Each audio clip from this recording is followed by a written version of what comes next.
So the first trend that I talked to you about is just like peer-to-peer has taken over the way that we live. Most of us decide what books we buy based on recommendations from people that we've never met on Amazon.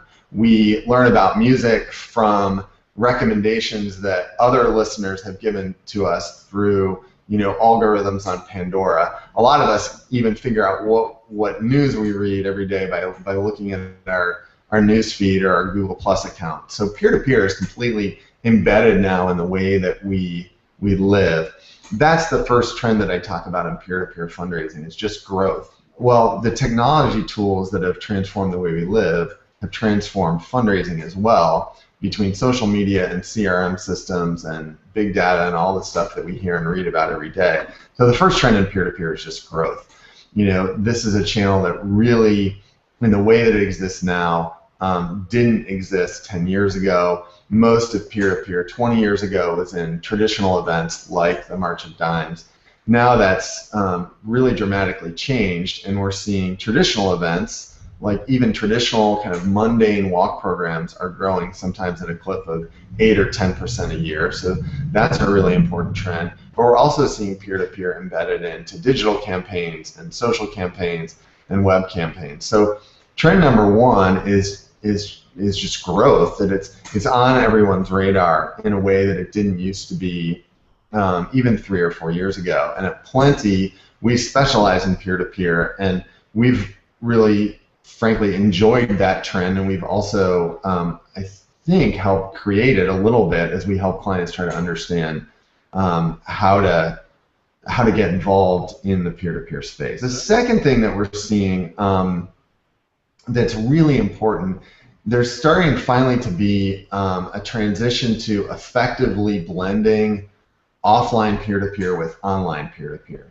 So as we talked about earlier, if you think about March of Dimes, or think about some of you, if you're my age, maybe on Halloween, when you trick-or-treated, you took around a UNICEF box. That's an example of peer-to-peer. Even selling Girl Scout cookies is an example of peer-to-peer. And some of the traditional forms of peer-to-peer were really based in offline. Literally, it was grassroots, going door to door, mobilizing the networks of constituents.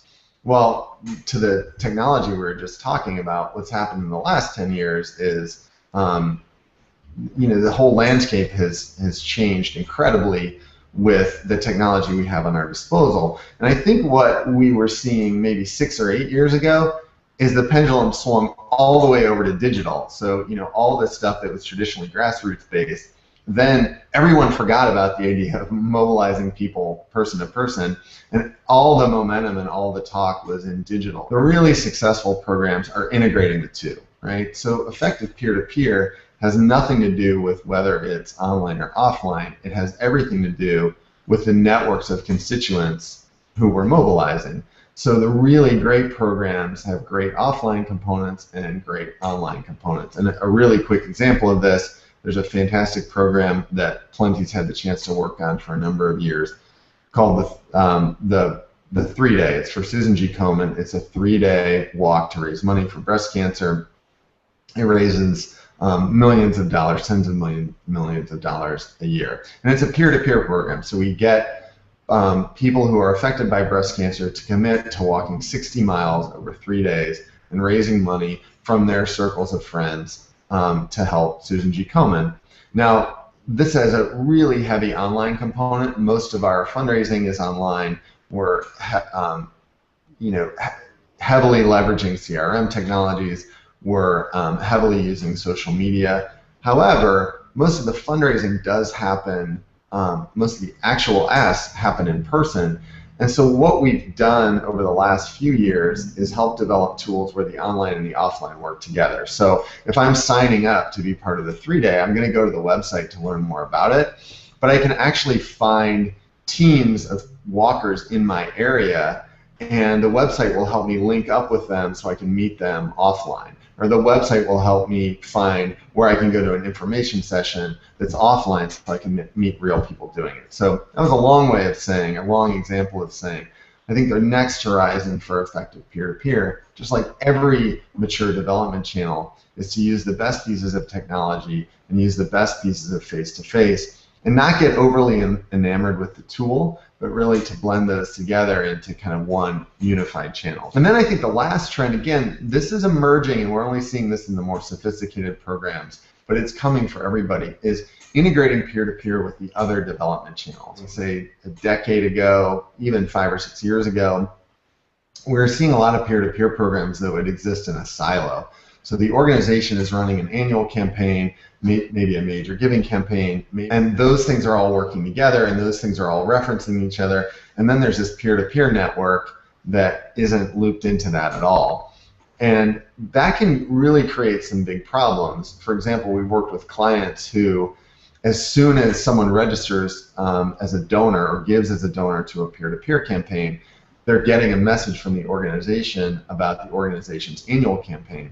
Well, that's completely not the way we want to steward someone. So a peer-to-peer donor knows us because a constituent brought them in. They don't know us because the organization brought them in. So we want to talk to them. We want to reference that constituent when we talk to them. We want to acknowledge how we know them. We don't just want to assume that they're interested in everything that we're interested in. What we're seeing with more sophisticated organizations, I always use Dana-Farber Cancer Institute as an example of this, is they're starting to integrate all these channels together. So as they get donors and constituents through peer-to-peer, they're looking at how those people came in, and they're making good decisions about, well, when do we talk to them about the annual campaign, or how do we talk to them about the capital campaign? How do we cultivate them for major gifts, because there's maybe some major donors in that pool, but we want to be careful about how we approach people. So to me, this is the most exciting trend, and it's the biggest signal that peer-to-peer is really becoming a mature development channel in its own right.